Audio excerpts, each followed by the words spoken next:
Bismillahirrahmanirrahim. Assalamualaikum warahmatullahi wabarakatuh. Alhamdulillah, hamdan katsiran thayyiban mubarakan fih. Asyhadu an la ilaha illallah wahdahu la syarikalah wa asyhadu anna Muhammadan abduhu wa rasuluhu la nabiyya ba'dah. Allahumma shalli ala Muhammadin wa ala ali Muhammad kama shallaita ala Ibrahim wa ala ali Ibrahim. Alhamdulillah. Wa barik ala Muhammad wa ala ali Muhammad kama barakta ala Ibrahim wa ala ali Ibrahim fil alamin innaka Hamidum Majid. Ya ayyuhalladzina amanu taqullaha haqqa tuqatih wa la tamutunna illa wa antum muslimun ba'd. Ya. Alhamdulillah, jamaah salat subuh Masjid Nurul Amal yang dimuliakan Allah Subhanahu wa taala. Mudah-mudahan semuanya dalam keadaan sehat walafiat, ya.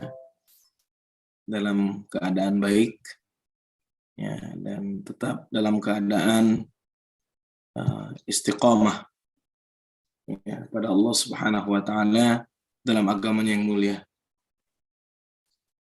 Ya, dan kita bersyukur dan terus memperbaiki rasa syukur kita. Allah Subhanahu wa taala terus memberikan kebaikan kepada kita untuk terus melaksanakan ketaatan.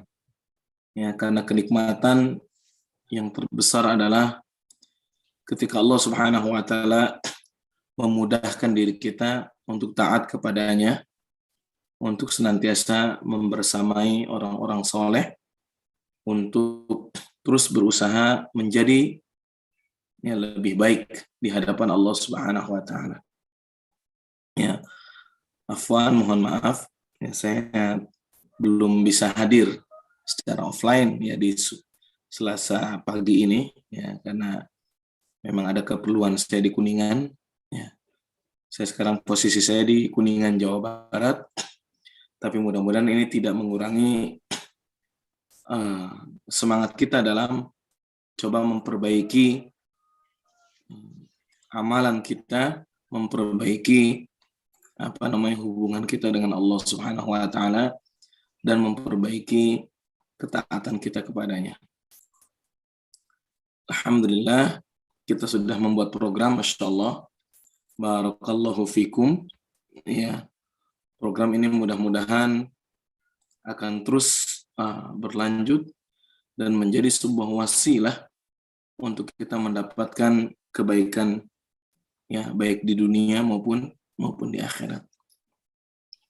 Sesuai dengan program yang kita buat, maka setiap Selasa pagi, ya, Selasa subuh, kita akan sedikit membahas tentang kitab yang ditulis oleh seorang mujaddid, ya, seorang yang senantiasa mencoba memperbaharui keadaan, ya, yaitu Syekh Muhammad bin Abdul Wahhab, yang nanti insya Allah sedikit kita bahas tentang biografi beliau tersebut, ya, sebelum kita masuk ke dalam kitab yang beliau tulis. Jamaah yang Allah Subhanahu wa taala, Syekh Muhammad bin Abdul Wahhab, beliau merupakan seorang ulama yang berasal dari Ailatul Aliyah. Jadi keluarga yang mulia, al-musyarrafah. Ya, keluarga yang memiliki kedudukan tinggi di Saudi, ya, saat itu. Ya. Ya. Jadi sedangkan keluarga al-musyarrafah merupakan cabang dari keluarga Muwahhab, ya, atau Wuhabah, ya, Wuhabah, ya, atau keluarga Ali. Dan keluarga Wuhabah adalah salah satu keluarga besar dari kabilah Bani Tamim yang terkenal. Jadi Bani Tamim itu sendiri merupakan keluarga yang terkenal, yang dimuliakan. Nah, keluarga musyarrafah atau musyarrafah Ya, musyarrafnya itu keluarga yang dimuliakan, keturunan yang dimuliakan menurut riwayat yang logik adalah kakek beliau, yaitu Syekh Muhammad bin Abdul Wahab yang ke-9.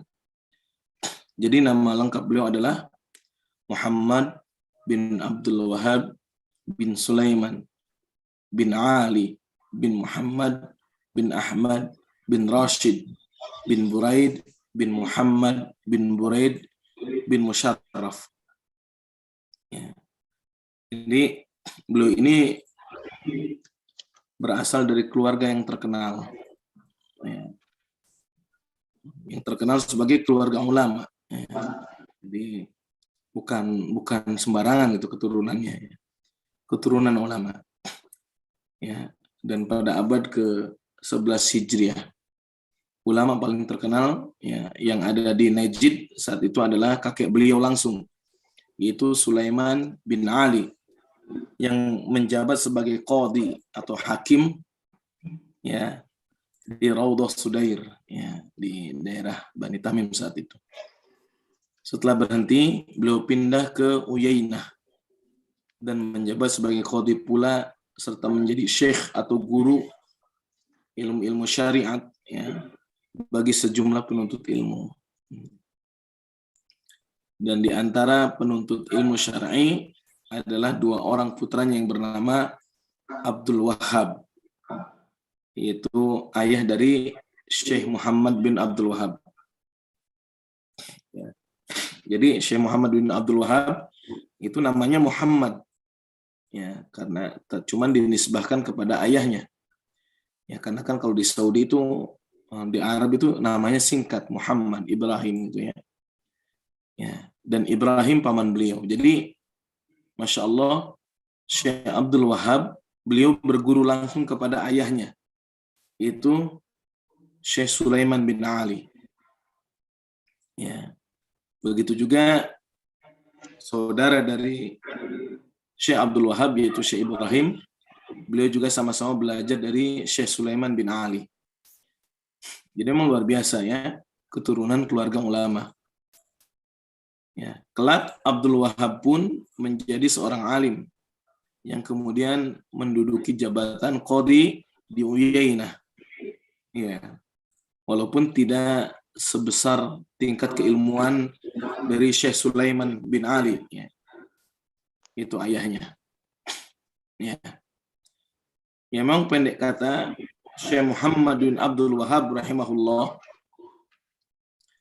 dilahirkan di tengah keluarga ulama ya, yang bila ditinjau dari sisi kedudukan berasal dari keluarga terpandang, ya, dan bila ditinjau dari sisi ekonomi juga bukan dari keluarga miskin, karena orang tua maupun kakeknya adalah qadhi. Qadhi itu hakim.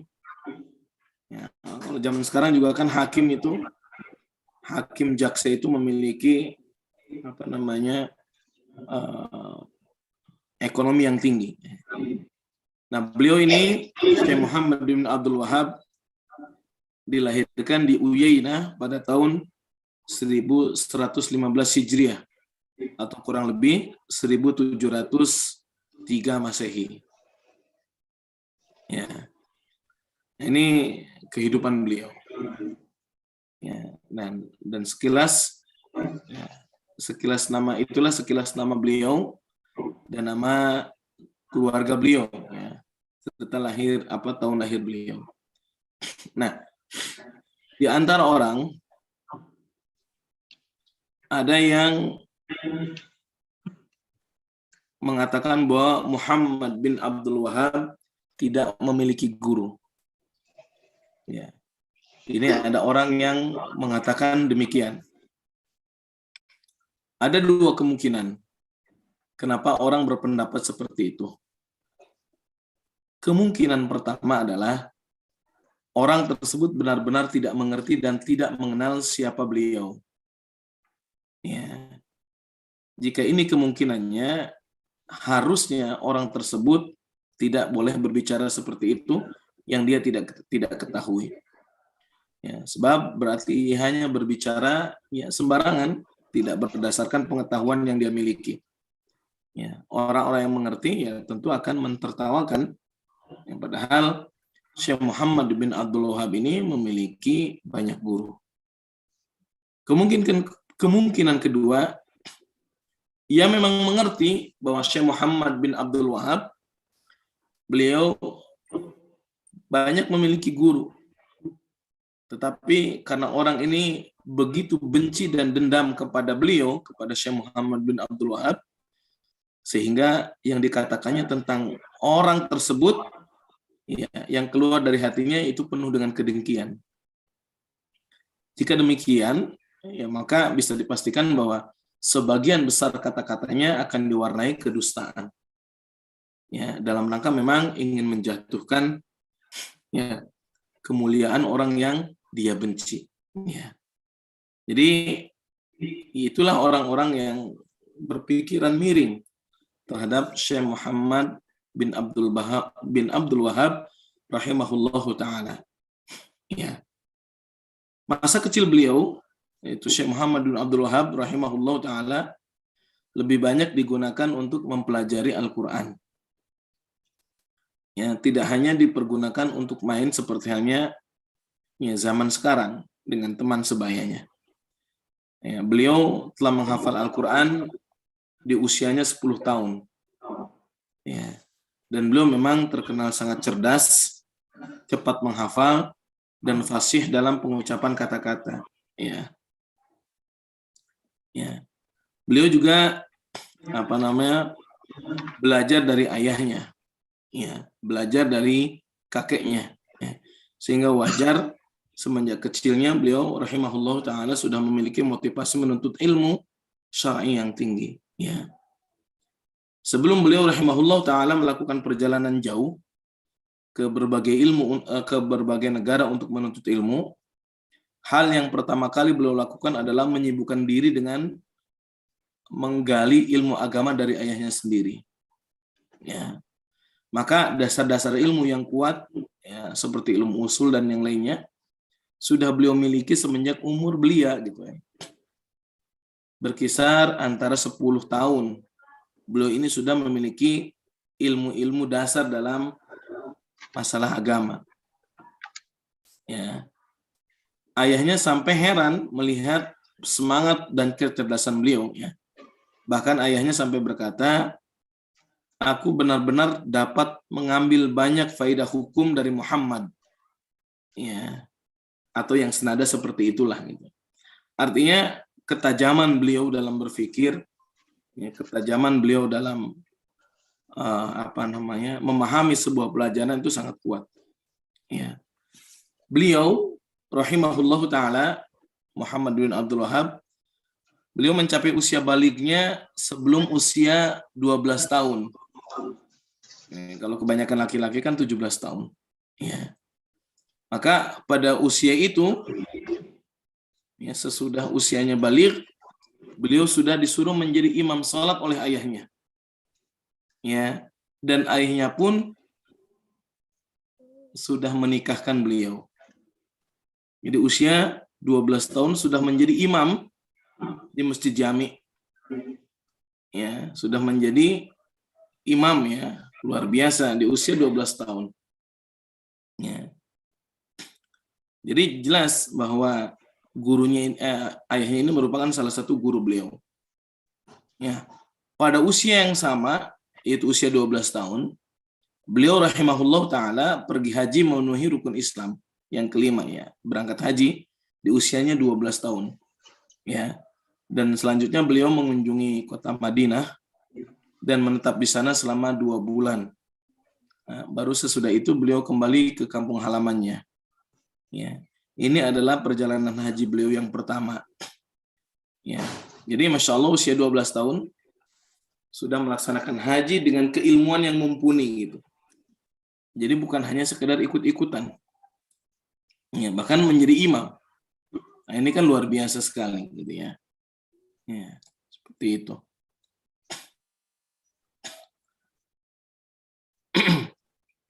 Tapi yang paling berpengaruh bagi beliau adalah ketika beliau bertemu dengan 2 orang ulama besar, ya, yang kelak akan menjadi guru beliau, ya, dalam pengembangan ilmunya. Itu Syekh Abdullah bin Ibrahim bin Saif dan Syekh Muhammad Hayyat As-Sindi. Ya. Dan Syekh Abdullah bin Ibrahim bin Saif adalah seorang ulama yang ahli di bidang fikih. Walaupun mazhabnya Hambali, dan beliau juga ahli di bidang hadis. Ya. Juga Syekh Muhammad bin Ibrahim bin Saif ini pengagum Syekh Islam Ibnu Taimiyah. Ya. Berasal dari keluarga Saif yang selalu menjadi kepala pemerintahan di daerah Majma'ah, ya, satu daerah yang berada di wilayah Sudair di Najd. Ya. Nah, beliau juga adalah ayah dari Syekh Ibrahim bin Abdullah bin Ibrahim bin Saif. Ya. Beliau juga yang menulis kitab Al-Adab Al-Faid, ya, syarah dari Alfiyati Al-Faraid. Ya, memang ini kitab-kitab yang ditulis oleh ulama-ulama terdahulu. Ya. Jadi pendek kata, beliau ini Masya Allah, Muhammad bin Abdul Wahab, sejak kecil memang sudah sibuk dengan ilmu, ya, sudah menggauli ilmu, ya. Sudah belajar sejak usia dini, di mana usia-usia tersebut pada zaman kita sekarang bahkan tidak mengenal apa-apa. Ya. Nah, walaupun beliau sibuk menuntut ilmu, begitu juga sibuk dalam dakwah, tetapi beliau juga tetap membuat karya-karya yang monumental. Ya, meskipun banyak di antara karyanya yang ringkas. Tapi ternyata banyak ulama yang kemudian mensyarah itu semakin menjabarkan, ya, hasil karya tulisan-tulisan beliau. Ya, banyak karya ringkasnya memiliki lebih dari satu syarah, ya, dari para ulama. Jadi ada yang beliau ini menulis buku singkat, lalu buku singkat ini dijabarkan oleh ulama-ulama berikutnya. Ya, seperti halnya Sahih Bukhari. Itu Sahih Bukhari itu kan singkat hadisnya. Ya, sekitar 7.000 hadis. Nanti hadis tersebut disyarahkan oleh ulama-ulama setelah Imam Bukhari. Ya, seperti Ibnu Hajar Al-Asqalani atau yang lainnya. Ya. Maka ini luar biasa sekali, ya. Karya-karya beliau diantaranya Kitabut Tauhid, alladzi huwa haqqullahu 'alal 'abid, yaitu kitab tauhid yang merupakan hak Allah terhadap hambanya. Ya. Kitab ini saja lebih dari 5 ulama yang menjabarkan kitab ini. Jadi ditulis ulang, semakin diperluas pemahamannya. Ya, seperti itu. Ini karya yang besar, ya, yaitu Kitabut Tauhid alladzi huwa haqqullahi 'alal 'abid. Ya. Begitu juga beliau menulis kitab Kasyfus Syubhat, ya, kitab Ushulus Sittah dan yang lainnya, ya. Terdapat para ulama yang telah mensyarahkan atau menjabarkan kitab-kitab tersebut, ya. Jadi walaupun karya-karya beliau Muhammad bin Abdul Wahab rahimahullah taala ini merupakan kebanyakan karya ringkas, namun jutaan umat Islam, ya, membutuhkannya. Ya, mereka berulang-ulang membacanya, ya, mempelajari kandungan pesan-pesannya dan mengamalkan kebenaran yang ada di dalamnya. Ya, seperti kitab yang insya Allah akan kita kaji. Ya, akan kita kaji. Nah, ini sedikit saya singgung. Ini kan kita kenal dengan Wahabi ini, ya. Ya. Ini Wahabi itu banyak dinisbahkan kepada Muhammad bin Abdul Wahab. Ya, bahkan naudzubillah sampai ada yang menfitnah beliau dan mengatakan Muhammad bin Abdul Wahab ini haus darah. Banyak membunuh kaum muslimin. Ya. Ini sangat keji tuduhan ini yang dilancarkan oleh musuh-musuh Islam, orang-orang munafik, ya, yang memang tidak senang dengan dakwah beliau, yaitu dakwah akidah. Ya. Jadi Muhammad bin Abdul Wahab justru beliau berusaha menegakkan, mengembalikan kebenaran Islam, kemurnian Islam kepada asalahnya, kepada kemurniannya. Ya, gitu. Orang-orang yang tidak suka dengan Muhammad bin Abdul Wahab, mereka membesar-besarkan, ya, penyematan sebutan Wahabi kepada orang-orang yang dianggap pengikut Syekh Muhammad bin Abdul Wahab rahimahullah. Ya. Padahal Wahabiyah yang mereka adalah Khawarij yang haus darah, ya, sebenarnya adalah Abdul Wahab Al-Khurtum. Ya, Abdul Wahab Al-Khurtum yang hidup pada zaman 200 Hijriah sampai 300 Hijriah. Yang dia merupakan Khawarij, dan sepakat ulama bahwa beliau adalah Khawarij yang terkeluar dari Islam dan mengkafirkan seluruh orang-orang selain dia. Sementara Muhammad bin Abdul Wahab, beliau hanya berusaha mengembalikan ajaran Islam sesuai dengan Al-Quran dan Sunnah, ya, dan mengikuti pendapat atau pemikiran orang-orang terdahulu yang memang dia sudah mendapatkan keridhaan dari Allah Subhanahu wa Ta'ala.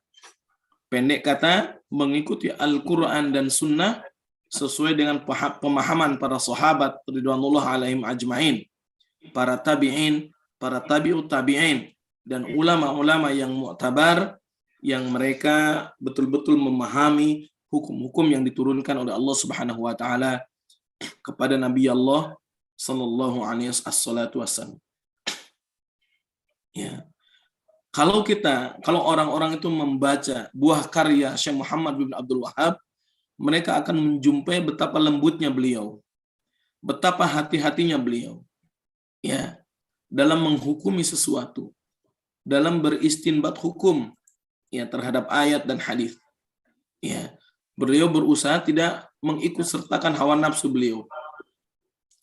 Tapi walau bagaimanapun juga, orang yang tidak suka dengan kemurnian Islam, ketika orang-orang Islam itu kembali kepada kesuciannya, kembali kepada agamanya yang benar, maka dia tetap akan menfitnah, ya, Syekh Muhammad bin Abdul Wahab yang sampai sekarang dikatakan bahwa Wahabi yang dinisbahkan atau dihubungkan kepada Muhammad bin Abdul Wahab merupakan teroris, ya, merupakan haus darah, dan fitnah-fitnah itu sampai sekarang terjadi.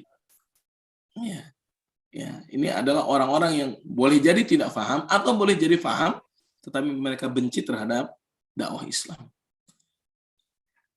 Baik, jamaah yang Allah Subhanahu wa Ta'ala, kita sekarang coba menggali apa yang ditulis oleh salah satu kitab yang ditulis oleh beliau, yaitu Kitabut Tauhid. Ya. Yang di sini adalah kitab Usulul Tsalatsah atau 3 pondasi awal.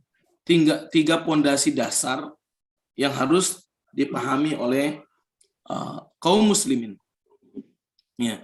Judul asli kitab ini adalah Al-Usulu Ats-Tsalatsatu atau 3 dasar. Ya. Al-usul artinya pondasi atau dasar. Ats-Tsalatsatu adalah 3. Ya. Ya. Ini ditulis oleh Syekh Muhammad bin Sulaiman At-Tamimi rahimahullahu taala, atau Syekh Muhammad bin Abdul Wahab bin Sulaiman At-Tamim rahimahullahu taala. Seorang mujaddid abad ke-12 yang wafat pada tahun 1206 Hijriah. Ya. Ya.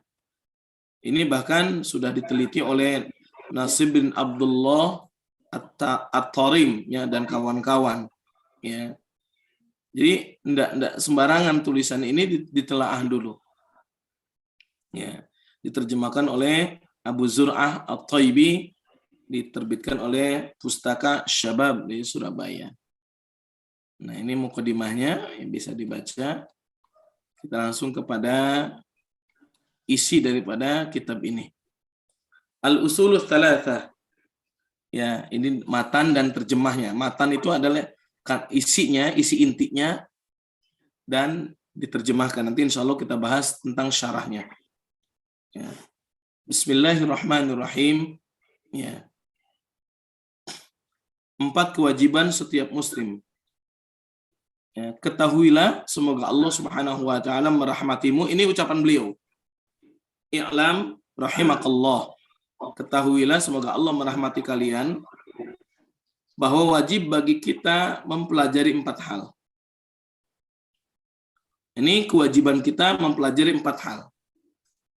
Yang pertama, al-ilmu. Ya, ilmu itu apa? Ma'rifatullah wa ma'rifatun nabihi wa ma'rifatul Islam bil adillah. Ilmu itu adalah mengenal Allah Subhanahu wa taala, mengenal nabinya, dan mengenal agama Islam disertai dengan dalil. Ya, maka sejauh manakah kita mengenal Allah Subhanahu wa taala? Ya. Sejauh manakah kita mengenal nabi? Dan sejauh mana kita mengenal agama kita? Ya. Ya. Jangankan mungkin mengenal secara mendalam. Mungkin nama dan sifat-sifat Allah sendiri kita belum paham. Ya. Padahal Allah Subhanahu wa taala mengatakan, walillahil asmaul husna fad'uhu biha. Dan Allah memiliki nama-nama yang mulia, fad'uhu biha, maka berdoalah dengan nama-nama itu. Dan Nabi Shallallahu Alaihi Wasallam bersabda, walillahi tis'un wa tis'ina isman, faman ahsaha dakhalal jannah. Allah memiliki 99 nama yang mulia. Barang siapa yang memahaminya, menghafalnya, mempelajarinya, mengamalkannya, maka dia akan masuk ke dalam surganya Allah Subhanahu wa taala. Ya. Jadi sejauh mana kita mengenal Allah Subhanahu wa taala? Para sahabat ridwanullah alaihim ajmain, beliau begitu mengenal Allah Subhanahu wa taala. Sehingga ketika mereka melakukan ibadah kepada Allah, melakukan ketaatan kepada Allah begitu sempurna. Ya. Ya. Mereka yakin bahwa Allah melihat dia. Mereka yakin bahwa Allah memperhatikan dia. Mereka yakin bahwa Allah mendengar dia. Dan seterusnya dan seterusnya. Ya. Begitu besar pengenalan mereka kepada Allah, keyakinan mereka kepada Allah Subhanahu wa taala, sampai-sampai di antara para sahabat ridwanullah alaihim ajmain, ya, mereka bisa merasakan surganya Allah Subhanahu wa taala. Ya. Mereka bisa merasakan surganya Allah Subhanahu wa taala. Ya. Seorang budak Habsyi gitu ya, yang dia baru masuk Islam, belum lagi melakukan sholat. Ketika dalam sebuah peperangan, yang dia paginya dia baru masuk Islam, siangnya beliau melakukan peperangan Al-Habsyi ini, ya.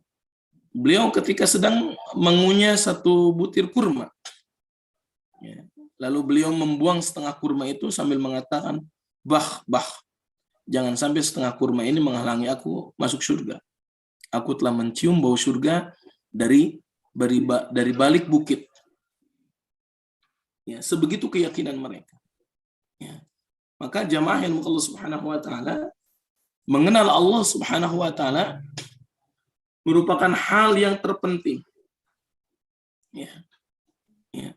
Berapa jauh kita mengenal Allah Subhanahu wa taala, sejauh itu pula lah kecintaan kita pada Allah akan ada pada diri kita.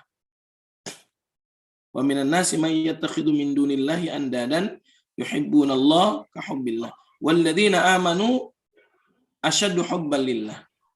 Dan orang-orang yang beriman asyaddu hubban lillah, mereka mencintai Allah melebihi segalanya. Ya, melebihi segalanya. Kenapa? Karena mereka betul-betul mengenal Allah Subhanahu wa taala. mengenal nama-namanya, mengenal sifatnya, mengenal kekuasaannya, ya, ya, dan seterusnya dan seterusnya. Lalu yang kedua, mengenal Nabi Sallallahu Alaihi Wasallam atau Nabi Allah. Ya. Begitu pula lah kita, sejauh mana pengenalan kita terhadap Nabi, sejauh itu pula kecintaan kita pada Nabi. Ya. Berapa persen kita mengenal Nabi Allah Subhanahu wa Ta'ala? Lalu berapa persen kita meyakini segenap ucapan beliau? Ya. Ya. Sementara beliau bersabda, ya, kullu ummati yadkhulul jannata illa man aba. Semua umatku akan masuk ke dalam surga, kata Nabi. Illa man aba, kecuali yang enggan. Qala wa may ya'ba ya Rasulullah. Ketika para sahabat bertanya, ya Rasulullah, siapa yang enggan masuk surga? Maka Nabi SAW menjawab, man ata'ani dakhala jannah wa man asani faqad aba. Barang siapa yang taat padaku akan masuk surga, dan barang siapa memaksiatiku, menentangku, maka sesungguhnya dia enggan masuk surga. Kalau kita tahu betapa kedudukan beliau mulia di sisi Allah, bahwa ucapan-ucapan beliau adalah wahyu, bahwa Allah Subhanahu wa Ta'ala memberitakan kita untuk mengikutinya, maka niscaya kita akan mengikutinya dan akan mengenal beliau sedalam-dalamnya. Allah Subhanahu wa Ta'ala katakan, qul in kuntum tuhibbunallah fattabi'uni yuhibbukumullah wa yaghfir lakum dzunubakum. Katakanlah wahai Muhammad, in kuntum tuhibbunallah, kalau kalian ingin cinta dari Allah, kalau kalian betul-betul mencintai Allah, fattabi'uni, maka ikuti aku. Fattabi'uni, maka ikuti aku, yaitu ikuti Nabi Sallallahu Alaihi Wasallam. Yuhibbukumullah wa yaghfir lakum dzunubakum. Maka Allah akan mengampuni kalian dan Allah akan mencintai kalian. Ya. Bahkan ketika Umar ditanya tentang kecintaan beliau kepada Nabi Sallallahu Alaihi Wasallam, dan Umar menjawab, ya Rasulullah, saya mencintai engkau, saya mencintai semuanya, ya, tapi tetap saya lebih mencintai diri saya sendiri. Maka kata Nabi SAW, kalau begitu iman engkau belum sempurna wahai Umar, kecuali engkau mencintai diriku melebihi cintamu pada dirimu. Maka Umar mengatakan, baik ya Rasulullah, kalau begitu sekarang saya lebih mencintai dirimu, bahkan melebihi cinta saya pada diri saya sendiri. Maka kata Nabi SAW, al-an ya Umar, al-an. Sekarang ya Umar, sekarang. Bahwa imanmu telah sempurna. Maka jamaah yang muka Allah Subhanahu wa Ta'ala, ya, kecintaan kita pada Nabi Sallallahu Alaihi Wasallam harus melebihi kecintaan kita pada yang lainnya. Kecintaan kita pada Nabi Sallallahu Alaihi Wasallam dan pemahaman kita tentang beliau harus melebihi segalanya. Ya, sehingga kita paham betul siapa beliau. Ya, karena beliau adalah manusia yang diutus oleh Allah Subhanahu Wa Taala untuk membawa kebenaran dan kebaikan bagi manusia. Ya, kita harus paham nama beliau, nasab beliau, ya, bagaimana perjuangan beliau, bagaimana fikrah beliau. Ya, bila perlu atau bahkan mungkin kita harus mempelajari hadis-hadis Nabi Shallallahu Alaihi Wasallam. Bagaimana kehidupan beliau dari mulai bangun sampai tidur kembali. Ya, karena di semua apa yang dicontohkan oleh beliau pasti ada kejayaan dan kemuliaan dari Allah Subhanahu wa Ta'ala. Lalu yang ketiga, ya, al-ilmu itu yang terpenting adalah mengenal agama dengan dalil. Mengenal agama ini dengan dalilnya, bukan asal-asalan. Karena agama ini, jamaah yang Allah Subhanahu wa Ta'ala, diturunkan oleh Allah Subhanahu wa Ta'ala kepada Nabi Sallallahu Alaihi Wasallam. Agama ini milik Allah Subhanahu wa Ta'ala. Maka kita tidak berhak untuk sedikit pun, ya, mengutak-atik agama. Allah Subhanahu wa Ta'ala katakan, al-yauma akmaltu lakum dinakum. hari ini aku telah sempurnakan agama kalian. Wa atmamtu alaikum ni'mati, dan aku juga sudah sempurnakan nikmatku pada kalian. Wa raditu lakumul Islam madina, dan aku sudah ridho agama al-Islam sebagai agama kalian.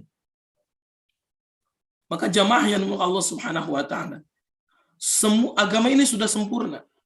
Tidak perlu tambahan sedikit pun. Ya. Kalaupun ada sesuatu yang kita belum mengetahui hukumnya, belum mengetahui bagaimana cara melakukannya, itu terletak pada kekurangtahuan kita, kebodohan kita, karena kurangnya ilmu kita dalam memahami agama.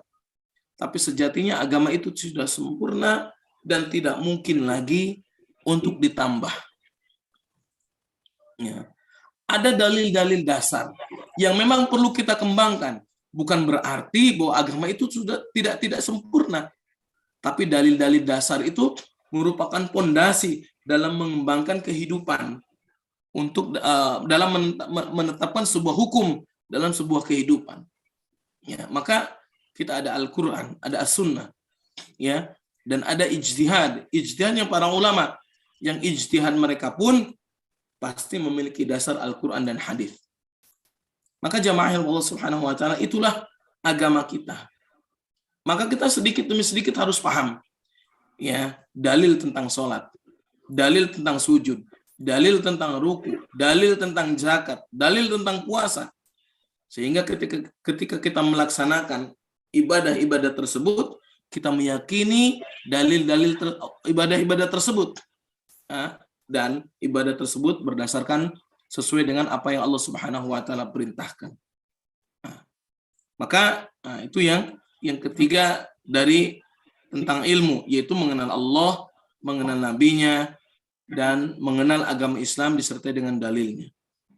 Yang kedua, setelah kita memiliki ilmu, lalu kita mengamalkannya.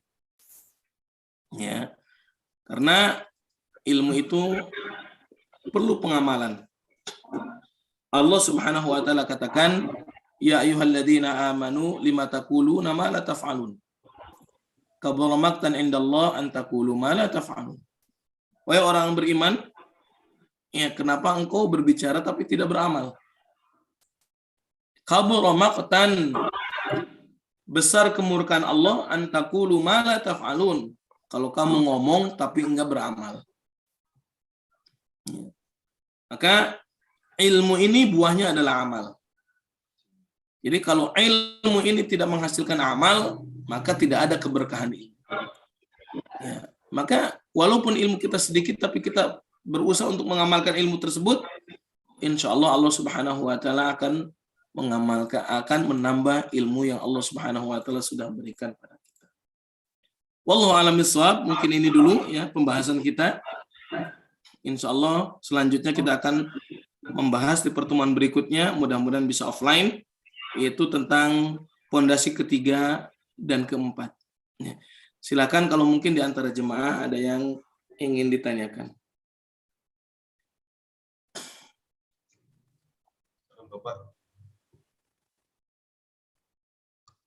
Ustaz, suara jelas, Ustaz? Clear.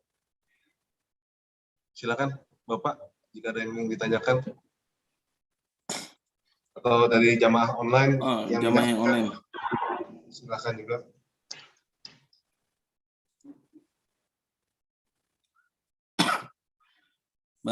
Baru pemanasan Pak Bakir ya. Silakan Pak. Assalamualaikum warahmatullahi wabarakatuh. Waalaikumsalam warahmatullahi wabarakatuh. Ahlan Pak Yudi. Alhamdulillah Ustaz. Ustaz, saya mau tanya. Selama ini kan kita mendengar nih istilah tadi yang Ustaz sampaikan mengenai Wahabi. Ya, Wahabi itu apa? Kita perlu tahu juga supaya pemahaman kita terhadap agama kita ini menjadi jelas hukumnya dan akidah-akidah. Itu aja Ustaz. Iya. Terima kasih. Baik. Jadi ini Wahabi. Sebetulnya yang dimaksud dengan Wahabi adalah Abdul Wahab Al-Khurtum yang ada di daerah Afrika, yang hidup pada zaman 200 Hijriah. Ya, itu Wahabi yang sebenarnya. Yang mereka atau dia dikatakan setelah oleh ulama-ulama pada zamannya dan zaman setelahnya, yaitu sebagai sekte atau aliran yang keluar dari ajaran Islam. Mereka adalah Khawarij. Mereka adalah mengkafirkan orang-orang di luar mereka dan mereka menghalalkan darah bagi orang-orang yang di luar mereka. Itu Abdullah Al-Khurtum. Nah, tapi sayangnya sekarang ya, tadi adalah Abdul Wahab, bukan Abdullah ya, Abdul Wahab Al-Khurtum. Tapi ternyata Wahabiyah ini dihubungkan kepada Muhammad bin Abdul Wahab bin Sulaiman At-Tamimi, yang Masya Allah beliau sama sekali tidak mengkafirkan yang tidak sepaham dengan beliau. Beliau hanya berusaha untuk mengembalikan manusia ini untuk mengembalikan umat Islam kepada ajaran yang sebenarnya. Semakin mentauhidkan Allah Subhanahu wa taala. Beliau sangat berhati-hati ketika mengkafirkan orang-orang. Ya, mengkafirkan manusia itu beliau begitu hati-hati. Ya, nanti Bapak akan betul-betul mengetahui bagaimana pemikiran beliau dari kitab yang akan kita pelajari ini, yaitu Ushulus Salasah. Nah, ini Wahabiyah ini yang dihubungkan atau disambungkan kepada Muhammad bin Abdul Wahab, mereka adalah orang-orang Syiah. Orang-orang Syiah ini sangat tidak menyukai kepada Muhammad bin Abdul Wahab. Kenapa? Karena beliau Muhammad bin Abdul Wahab mengembalikan tauhid umat Islam. Sementara Syiah memang mereka orang-orang syirik, yang mereka mengangkat alih kepada tingkat ketuhanan. Ya, yang mereka membenci Abu Bakar, Umar, dan Utsman. Ya. Ya. Yang mereka mengatakan menfitnah Aisyah radhiyallahu taala anha sebagai seorang penzina. Ya. Tapi ternyata Wahabiyah ini disematkan oleh mereka kepada Muhammad bin Abdul Wahab. Dan itu ditiupkan kepada kaum muslimin pada hari ini. Ya. Ya. Kalau memang Muhammad bin Abdul Wahab seorang Khawarij, maka akan terjadi pertumpahan darah di kerajaan Arab Saudi. Ya. Nah, ketika ada di antara mereka yang korupsi atau yang lainnya, pasti ada bom bunuh diri, tapi sampai sekarang tidak ada. Ya, Mekah, Madinah aman.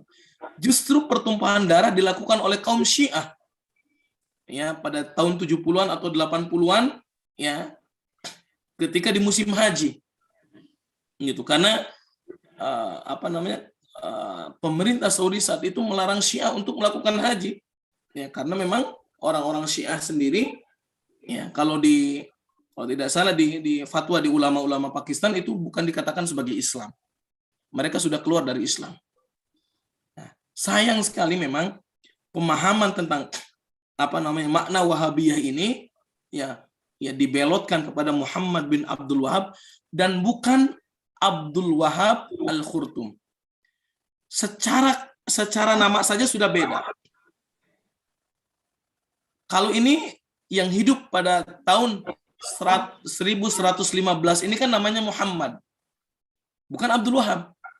Harusnya kan Muhammadiyah namanya, karena namanya Muhammad.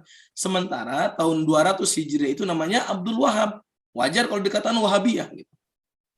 Ya. Dan yang mengatakan bahwa Wahabi itu sekitar tahun 300 atau 400 Hijriah. Yang mengatakan Wahabiyah itu adalah sesat, Khawarij. Coba Bapak renungkan. Mungkin nggak orang yang hidup pada zaman 400 Hijriah lalu mengatakan sesat orang yang lahir pada tahun 1115 Hijriah? Bagaimana mungkin orang yang belum lahir tapi alirannya sudah dianggap sesat?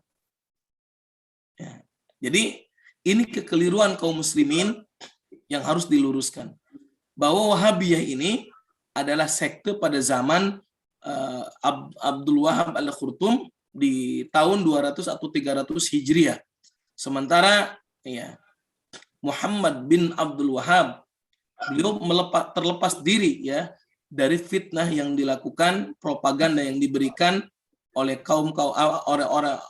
orang-orang yang memang tidak mencintai dakwah tauhid ya, yang dilayangkan kepada beliau ya. Jadi itu yang harus kita pahami. Wallahu a'lam bishawab. Nanya, jadi Muhammad bin Abdul Wahab At-Tamimi ini 1500 tadi 1000 berapa tuh? 1115. Oh, jadi jauh banget ya. Jauh banget, betul. Sementara yang mengatakan Wahabiyah sesat itu pada tahun 400-an atau tahun 500-an Hijriah. Oh, jadi di antara Abdul Wahab Al-Qurtum sama sebelum lahirnya At-Tamimi ini. Betul. Jauh banget kan? Ya. Ya. Jadi Baik. kita sebagai orang Muslim, Ustadz, nggak boleh termakan fitnah seperti itu ya, mudah. Iya, kita harus tabayun. kalau saya membahasakan, coba sekarang kita lebih cerdas deh dalam beragama gitu. Jadi kita harus tahu sejarah, kita harus tahu dalil kan gitu. Gitu. Termasuk di Arab Saudi juga dikatakan aliran Wahabi seperti itu kan Ustaz. Iya, jadi memang aliran Wahabi disematkan kepada Arab Saudi itu oleh orang-orang Syiah, Pak.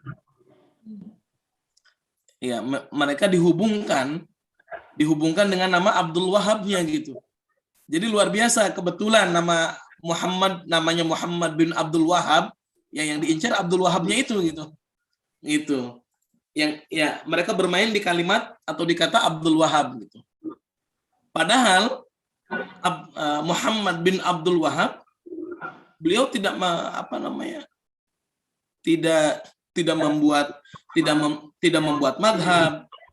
Beliau madhabnya Hambali. Beliau juga tidak merubah akidah. Akidah beliau ya sama dengan akidahnya Imam Syafi'i, sama dengan akidahnya Imam Malik, sama dengan akidahnya Abu Bakar, dengan Utsman dan seterusnya. Jadi akidah beliau, akidah Muhammad bin Abdul Wahab sama dengan akidah 4 imam. Ya, Imam Abi Hanifah, Imam Ahmad bin Hanbal, Imam Malik, Imam Syafi'i, atau imam-imam yang lain, ya. Ya. Imam Sufyan Ats-Tsauri, ya. Imam Imam Auza'i, ya, dan yang lainnya. Wallahu a'lam. Jadi memang harus kita pahami betul sebetulnya penyematan kata Wahabiyah ini digunakan oleh musuh-musuh Islam pertama memang untuk menjatuhkan dakwah akidah atau dakwah tauhid, yang kedua memang untuk ngobok-ngobok kaum muslimin ya, supaya berperang satu dengan yang lain. Wallahu a'lam. Wah, Ustaz, boleh ya? Lanjut, Ustaz. Jadi tahun 400 Hijriah itu dia yang memang Wahabi itu lahir, itulah yang disebut dengan Khawarij. Iya, itulah Khawarij. Abdul Wahab Al-Khurtum. Jadi sama sekali ya tadi yang Abdul Wahab At-Tamimi ini nggak ada kaitan sama sekali. Sama sekali tidak. Muhammad bin Abdul Wahab tidak ada kaitannya dengan itu.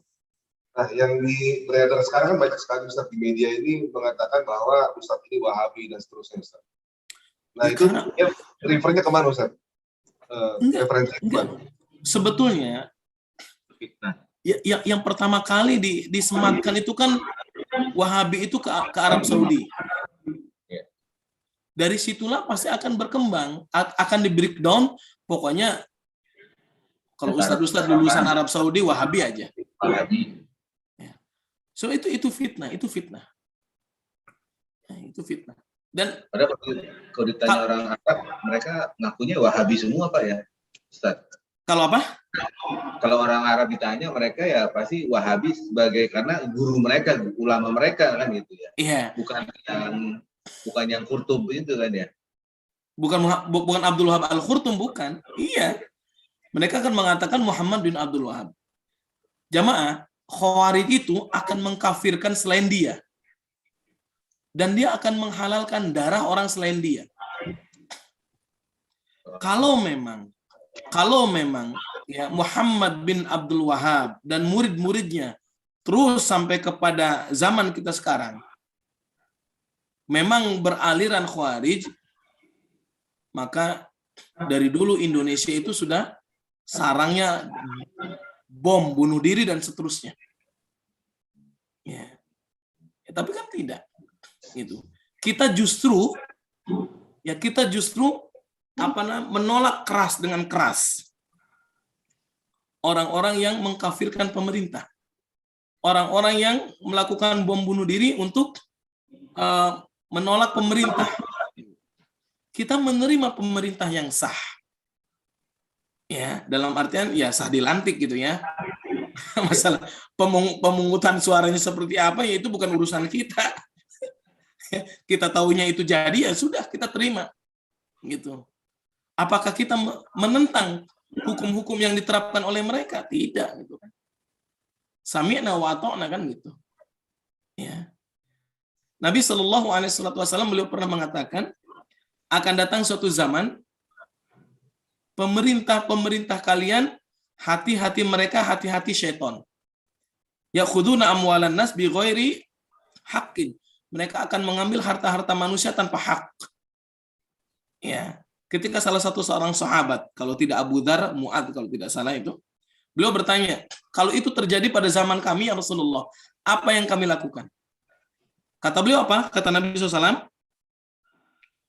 Kata Nabi SAW, Isma' wa ati' walau duriba unukuka. Taati dan dengarkan. Walaupun leher kamu harus dipenggal.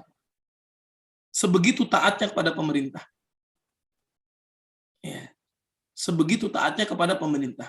Pada zaman Imam Ahmad bin Hanbal, ya, yang pemimpinnya adalah Mu'tazilah, yang mengatakan Al-Quran adalah makhluk. Tapi Muhammad bin Abdul Wahab, beliau mengatakan Al-Quran bukan makhluk. Ya, maka pemimpin ini, Khalifah Ma'mun atau Mu'tasim Billah itu, beliau menghukum Imam Ahmad bin Hanbal sampai sekitar 2 tahun. Dan setiap hari dicambuk 100 kali. Murid-murid Imam Ahmad itu protes. Dan datang kepada Imam Ahmad lalu mengatakan, Syekh, kita demo aja. Kita demo, kita lawan pemerintah yang zalim ini. Apa kata beliau? Jangan sampai terjadi pertumpahan darah. Lalu sampai kapan kita harus bersabar? Sampai kita bertemu di Telaga Kausar di akhirat nanti. Itu kata Imam Ahmad bin Hanbal. Ya. Maka pemerintah yang sah tidak boleh kita demo, tidak boleh kita tentang.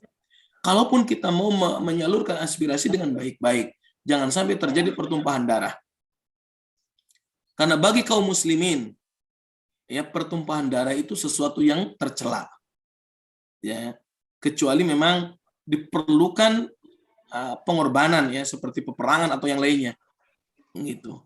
Ya, maka Nabi Shallallahu alaihi wasallam katakan, selagi orang itu mengucapkan la ilaha illallah, maka haram bagi dia ditumpahkan darahnya dan haram bagi dia untuk diambil hartanya.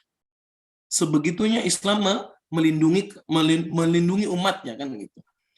Maka ya kasus-kasus bom bunuh diri kita sangat mencelaknya. Ya, bom bunuh diri yang terjadi itu bukan dari Ahlus Sunnah wal Jamaah. Ya, bukan dari orang-orang yang berguru dari Muhammad bin Abdul Wahab.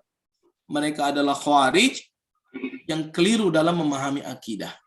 Wallahu a'lam bishawab. Ya, jadi clear ya. Syukriya. Baik, cukup mungkin Pak Bakir. Ada lagi? Jamaah lain silakan.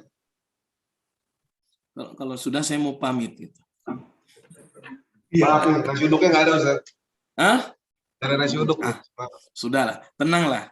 Minggu depan pokoknya saya minta disisain. Ya. Sisa ya. Sisa ya. Mudah-mudahan insya Allah pekan depan kita bisa offline ya. Biar bisa ngobrolnya lebih nyaman insya Allah. Taib, jazakumullah khair. Mudah-mudahan bisa bermanfaat. Aku qouli hadza astaghfirullah li wa lakum. Wa sallallahu ala nabiyina Muhammad wa ala alihi wa sahbihi wa sallim. Wa akhiru da'wana alhamdulillahirabbil alamin. Assalamualaikum warahmatullahi wabarakatuh. Waalaikumsalam warahmatullahi wabarakatuh. Ustaz. Oh, udah jalan. Ustaz. Oh, ya, oke. Alhamdulillah. Alhamdulillah jamaah online yang juga menyaksikan, mengikuti, terima kasih. Jazakallah khairan. Semua yang kita ambil pada hari ini, kita simak hari ini. Bisa bermanfaat kita semua, insya Allah. Kami undur diri. Assalamualaikum warahmatullahi wabarakatuh.